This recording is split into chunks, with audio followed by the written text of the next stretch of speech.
episode kali ini, Mimin akan membahas sebuah film yang menceritakan tentang proses penciptaan salah satu senjata paling mematikan di dunia, yaitu AKM atau AK-47 yang sudah disempurnakan. Film ini berjudul Kalashnikov yang rilis pada tahun 2020 kemarin. Film ini disutradarai oleh Konstantin Baslov, dibintangi oleh Yuri Borisov, Olga Lerman, Artur Smolyaninov, dan beberapa artis Rusia lainnya. Tidak usah berlama-lama lagi, langsung saja kita masuk ke dalam alur cerita film Kalashnikov.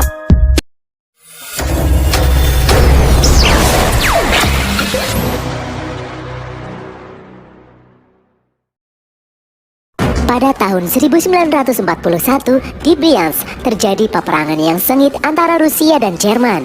Seorang prajurit yang bertugas mengoperasikan tank yang bernama Kalashnikov mengalami kesulitan karena persenjataan musuh begitu kuat. Bahkan setelah tanknya terkena serangan musuh, membuat salah satu rekannya tewas di tempat. Beberapa saat kemudian, Kalashnikov terbangun di dalam barak medis. Kalashnikov sedang dirawat karena luka pada pundak dan lengannya. Keesokan harinya, Kalashnikov dan beberapa rekannya yang terluka dibawa menggunakan truk untuk mendapatkan perawatan lebih lanjut di rumah sakit. Di dalam perjalanan, dia mendengar percakapan kalau pihak Rusia kehilangan banyak sekali infanteri yang tewas di medan pertempuran karena persenjataan mereka kalah canggih dengan pihak Jerman. Di tengah hutan, mobil yang Kalashnikov naiki terjebak lumpur. Semua orang terpaksa turun untuk membantu mendorong mobil itu, namun sia-sia. Dari kejauhan, Kalashnikov melihat sebuah perkampungan di dekat mereka. Kalashnikov mengajak atasannya untuk memeriksa, siapa tahu di kampung itu mereka bisa meminjam kuda untuk menarik mobil. Kalashnikov dan pimpinannya kemudian pergi ke desa tersebut. Pimpinan Kalashnikov membawa bekal sebuah senjata otomatis besar untuk berjaga-jaga. Menurutnya itu adalah senjata model baru. Dia kemudian memberi Kalashnikov sebuah pistol untuk berjaga-jaga. Di saat sang pimpinan mendekati salah satu rumah, tiba-tiba muncul beberapa tentara Jerman di depannya. Adu tembak pun tak terhindarkan. Sayang sekali, senjata milik sang pimpinan sempat mengalami macet, tidak berfungsi. Alhasil, dia tertembak oleh musuh di bagian dada. Beruntung Kalashnikov berhasil menghabisi tentara Jerman tersebut. Kalashnikov dan pimpinannya yang terluka kemudian meminta bantuan salah satu warga untuk meminjamkan kudanya. Di jalan, Kalashnikov mengutak-atik senjata otomatis milik pimpinannya. Dia menyadari kalau banyak air yang masuk dan kemudian membeku. Itulah yang membuat senjata otomatis itu macet. Dengan bantuan kuda milik penduduk, akhirnya mereka pun bisa melanjutkan perjalanan. Setahun kemudian, di tahun 1942, karena lukanya yang cukup serius, Kalashnikov tidak layak untuk ikut berperang kembali. Dokter menyarankannya untuk pulang. Di dalam kereta, Kalashnikov berbincang-bincang dengan rekan prajurit yang terluka. Dia bercerita kalau dulu sebelum menjadi tentara, dia bekerja di bengkel kereta api. Namun dia diusir karena di sana dia mencoba membuat senjata rakitan sendiri. Sejak kecil, Kalashnikov mengaku sudah bisa membuat senjata mainan dan itu menjadi passionnya hingga dewasa. Kalashnikov kemudian memperlihatkan salah satu rancangan senjata otomatis miliknya pada rekan-rekan yang lain. Rekan-rekan yang melihatnya kagum dan mengatakan kalau Kalashnikov harus merealisasikan mimpinya karena senjatanya terlihat tangguh dan bisa membantu mempertahankan kedaulatan negara. Malam harinya, saat tertidur, Kalashnikov teringat masa kecilnya saat merakit senjata mainan. Keesokan harinya, setelah sampai di stasiun tujuannya, bukannya pulang, Kalashnikov malah masuk ke dalam bengkel stasiun tersebut.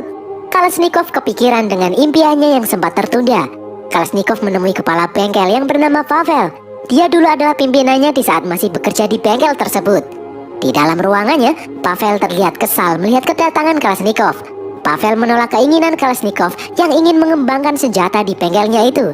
Dia tidak ingin kejadian sebelumnya terulang. Kalashnikov ketahuan mengembangkan senjata secara ilegal. Akibatnya Pavel diinterogasi oleh pihak militer sampai berhari-hari. Pavel kemudian mengusir Kalashnikov untuk pergi. Di luar stasiun, saat sedang merenung, Kalashnikov mendengar perbincangan yang mengatakan kalau ada satu perwira militer yang bernama Bazarov datang ke wilayah itu. Kalashnikov kemudian memiliki sebuah ide.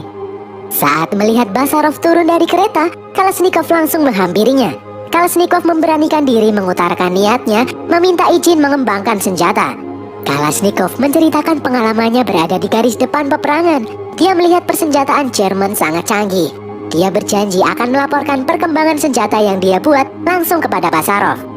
Alhasil, Kalashnikov mendapatkan surat izin untuk mengembangkan senjata di dalam bengkel milik Pavel. Pavel pun terpaksa menyetujui permintaan Kalashnikov yang ingin mengembangkan senjata di bengkelnya. Kalashnikov langsung memulai pekerjaannya hari itu juga. Karena salah satu lengannya terluka, Kalashnikov merasa tidak mampu bekerja secara maksimal. Kalashnikov kemudian meminta bantuan beberapa anak buah dari Pavel untuk membantunya. Namun Pavel menolaknya mentah-mentah. Pavel meremehkan kemampuan Kalashnikov. Dia menyebut kalau sebenarnya Basarov memberikan izin hanya karena kasihan pada Kalashnikov. Sore harinya, beberapa orang menemui Kalashnikov. Mereka merasa kasihan melihat Kalashnikov yang bekerja sendirian. Mereka mendengar kalau Kalashnikov sedang mencoba mengembangkan senjata untuk negara. Mereka ingin berpartisipasi. Mereka kemudian bersedia membantu Kalashnikov di malam hari setelah pekerjaan mereka selesai. Kalashnikov pun senang mendengarnya. Mereka semua bekerja keras siang dan malam tanpa pamrih untuk membuat sebuah senjata otomatis rancangan Kalashnikov. Mereka yakin bahwa apa yang mereka kerjakan adalah bentuk kepedulian terhadap negara yang saat ini sedang berperang melawan Jerman. Hingga jadilah satu prototipe pertama senjata rancangan Kalashnikov. Semua orang berbondong-bondong untuk melihat pengujian senjata tersebut. Di luar bengkel, rekan Kalashnikov mencoba menembakkan senjata baru itu dan mereka pun tercengang. Terlihat raut wajah bahagia dari semua orang yang ada di sana. Senjata itu berfungsi dengan baik. Sesuai janjinya, Kalashnikov langsung pergi ke Alma-Ata, Kazakhstan untuk memperlihatkan senjata buatannya kepada Basarov. Sesampainya di kantor Basarov, petugas yang ada di sana memberitahu kalau Basarov saat ini sedang ada di medan pertempuran. Saat Kalashnikov mengutarakan niatnya untuk memperlihatkan senjata buatannya ke hadapan Basarov, petugas yang ada di sana malah menjebloskannya ke dalam kurungan. Mereka tidak percaya orang yang berasal dari kampung seperti Kalashnikov ini berhasil mengembangkan sebuah senjata. Sesaat kemudian, seorang petinggi datang ke tempat itu. Dia mendapat laporan bahwa ada orang dari kampung yang datang membawa senjata. Dia kemudian memeriksa senjata tersebut. Dia tahu kalau senjata itu bukan buatan pabrik. Dia yang penasaran kemudian membawanya dan mengirimnya kepada seseorang yang bernama Andre untuk mengetesnya. Singkat cerita, senjata itu sudah ada di tangan Andre. Dia membawanya ke tempat pengetesan senjata. Setelah mencoba menembakkannya, Andre pun terpukau. Dia penasaran ingin menemui siapa pembuat senjata itu. Andre kemudian menemui Kalashnikov yang saat itu sedang dibully karena orang-orang di sana tidak percaya dia seorang pencipta senjata. Andre mengajak Kalashnikov masuk ke dalam ruangannya. Di sana, Andre yang kagum ingin membantu Kalashnikov merealisasikan impiannya. Dia memberitahu kalau sebentar lagi akan diadakan kontes desain senjata ringan. Agar senjata rancangan milik Kalashnikov ini bisa diproduksi massal, dia harus menang kontes lebih dahulu. Dia ingin membantu Kalashnikov meminta restu Jenderal Kurbatkin untuk bisa ikut dalam kontes tersebut. Kalashnikov pun senang mendengarnya. Keesokan harinya, di dalam lapangan tembak, Jenderal Kurbatkin pun tiba. Tanpa banyak bicara, dia langsung mengambil senjata ciptaan Kalashnikov dan mencobanya. Setelah mencoba dan memeriksa hasilnya, Jenderal Kurbatkin malah mengomentari seragam Kalashnikov yang lusuh. Dia kemudian menyuruh anak buahnya membelikan Kalashnikov seragam yang baru karena dia akan mengirim Kalashnikov mewakili Kazakhstan ikut dalam kontes senjata ringan. Jenderal Kurbatkin akan mendaftarkannya. Kalashnikov pun gembira dan mengucapkan terima kasih kepada Andre dan yang lain yang telah membantunya. Pada tahun 1943, Kalashnikov yang sudah memakai seragam baru pergi menuju Moskow untuk mengikuti kontes senjata nasional. Setelah melengkapi berkas administrasi, Kalashnikov diantar memasuki sebuah mobil menuju pusat pengembangan senjata Golutvin untuk dikarantina dan menyempurnakan senjata miliknya di sana. Di dalam mobil, di sampingnya terdapat satu orang yang tertidur. Saat bangun, Kalashnikov menawari orang tersebut sepotong roti. Orang itu bernama Sudayev. Dia tertarik dengan senjata ciptaan Kalashnikov. Ternyata Sudayev juga seorang penemu senjata. Dia kemudian menantang Kalashnikov untuk bertaruh. Kalau Kalashnikov menang, dia akan mentraktir Kalashnikov wedang ronde. Jika sebaliknya, dia ingin melihat Kalashnikov menari di atas meja. Mereka pun tertawa. Sesampainya di Golutvin, Kalashnikov diantar menuju ruangan yang berisi sekumpulan orang yang akan membantunya bekerja. Kalashnikov kemudian diantar menuju kamarnya. Di jalan, Kalashnikov kaget setelah diberitahu kalau di dalam kontes ini dia akan melawan perusahaan-perusahaan senjata yang sudah besar. Sesampainya di kamar, Kalashnikov diberitahu kalau dia diwajibkan mengumpulkan gambar teknik senjata miliknya. Kalashnikov kebingungan karena dia tidak bisa menggambar dengan baik. Beberapa saat kemudian, saat sedang istirahat makan siang, Kalashnikov didekati oleh seorang wanita. Dia bernama Katya. Katya menjelaskan kalau dia menerima tawaran pekerjaan tambahan dari pimpinan untuk membantu Kalashnikov menggambar senjatanya dengan baik dengan syarat Kalashnikov jangan macam-macam dengannya. Belum sempat Kalashnikov menjawab, Katya kemudian pergi. Keesokan harinya, sesuai janji, Katya menemui Kalashnikov di ruangannya. Katya pun langsung mencoba menggambar senjata milik Kalashnikov dan menyuruh Kalashnikov untuk keluar selama dia bekerja. Kalashnikov pun keluar. Dari luar, Kalashnikov mengintip Katya yang sedang bekerja. Setelah selesai, Kalashnikov berlari menuju kamarnya mengambil sekantung gula. Kalashnikov memberi Katya sekantung gula sebagai rasa terima kasihnya. Kalashnikov meminta izin untuk mengantar Katya pulang karena mungkin hari ini adalah pertemuan mereka yang terakhir. Besok adalah hari pengumuman dan juga hari terakhirnya ada di sana. Di tengah jalan, mereka melihat sekumpulan orang yang sedang berdansa. Salah satu tentara di sana mengajak Katya untuk berdansa. Kalashnikov hanya diam saja, tidak bisa berbuat apa-apa. Setelah selesai berdansa, orang itu berencana mengantar Katya untuk pulang. Kali ini Kalashnikov bereaksi.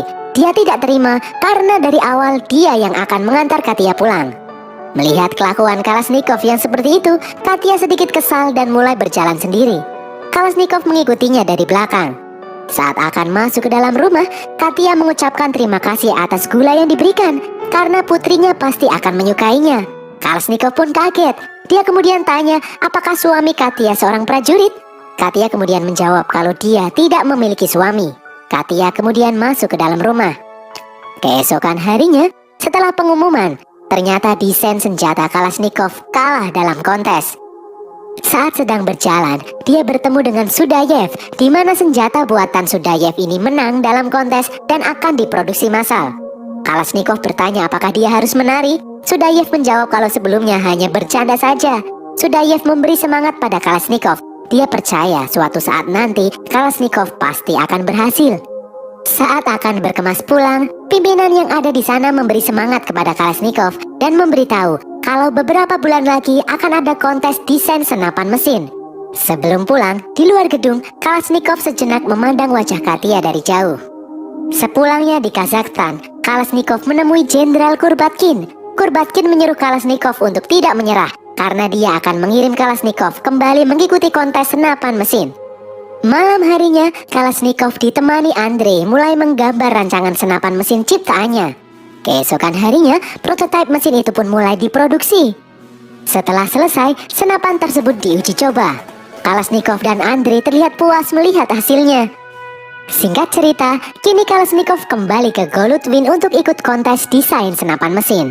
Hal pertama yang dia lakukan adalah menemui Katya. Dia mengajak Katya untuk jalan-jalan berkeliling. Karena terlalu asik, mereka tidak sadar kalau hujan segera datang. Alhasil mereka pun basah kuyup. Momen itu membuat Kalashnikov dan Katya semakin dekat. Beberapa hari kemudian, waktu penjurian pun tiba. Semua senapan mesin yang menjadi peserta diuji coba. Di saat pengumuman, semua peserta terkejut karena tidak ada satupun dari sampel senapan mesin yang akan diterima untuk diproduksi karena tidak ada yang memenuhi persyaratan teknis. Namun begitu, pihak militer mempersiapkan semua peserta untuk melanjutkan desain senjata terbaru inovasi mereka sendiri untuk kemajuan militer karena perang masih berkecamuk. Kalashnikov lalu menemui dokter untuk meminta surat rekomendasi agar dia bisa kembali berperang di garis depan. Sang dokter menolaknya karena kondisi lengan Kalashnikov yang belum pulih tidak memungkinkan dirinya untuk kembali berperang. Setelah keluar dari ruangan dokter, Kalashnikov ditemui oleh Sudayev. Dia mengatakan kalau dia mempelajari desain senjata prototipe milik Kalashnikov yang pertama dulu. Sudayev melihat ada potensi di sana. Sudayev menyuruh Kalashnikov untuk mengembangkannya di Golutvin ini. Sudayev bersedia membantu Kalashnikov. Kini semua terserah keputusan Kalashnikov. Malam harinya, Kalashnikov yang mulai putus asa teringat masa kecilnya di pedesaan. Hidup sederhana sebagai seorang anak petani yang memiliki cita-cita menjadi orang yang berarti bagi negaranya. Keesokan harinya, Kalashnikov pergi ke rumah Katya untuk memperbaiki lampu rumahnya. Di hadapan ibu Katya, Kalashnikov mengungkapkan niatnya untuk memperistri Katya segera karena dia sangat mencintainya. Hari demi hari pun berlalu saat sedang bekerja mendesain senjata di Golodwin. Semua orang dikejutkan oleh kabar yang mengatakan bahwa pihak Rusia berhasil memenangkan peperangan. Mereka pun bersorak bergembira. Semua orang merayakan kemenangan ini. Namun bagi Kalashnikov, kemenangan ini menandakan kalau karirnya sudah berakhir. Tidak ada lagi yang bisa dipersembahkan untuk negara. Di hadapan prototipe senjata ciptaannya, dia merenung.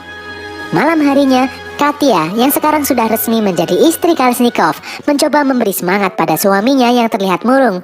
Katya menjelaskan kalau di masa damai nanti mereka berdua masih bisa bekerja menciptakan mesin yang berguna selain senjata, seperti mesin pemotong daging misalnya. Keesokan harinya, Kalashnikov menemui pimpinan Golodwin menanyakan nasib senjata yang mereka kembangkan setelah Rusia memenangkan perang. Sang pimpinan memberitahu Kalashnikov kalau mereka masih mendapatkan perintah untuk terus mengembangkan senjata yang modern untuk kemajuan militer Rusia. Kalashnikov pun semangat mendengarnya. Dia mulai bekerja mengembangkan senjata modern rancangannya agar semakin sempurna. Saat sedang bekerja, Kalashnikov ditemui oleh Sudayev. Kalashnikov menunjukkan desain senjata terbaru ciptaannya. Dia menyebutnya AK. Sudayev tertarik dengan desain tersebut. Dia memberi masukan kepada Kalashnikov agar sistemnya bisa dibuat lebih simpel agar mudah digunakan. Sudayev kemudian memberitahu Kalashnikov kalau beberapa bulan lagi akan ada kontes untuk mengembangkan senjata rifle jenis terbaru. Dia rasa AK milik Kalashnikov cocok untuk mengikutinya. Jika Kalashnikov menang, Sudayev akan mentraktir Kalashnikov wedang ronde lagi.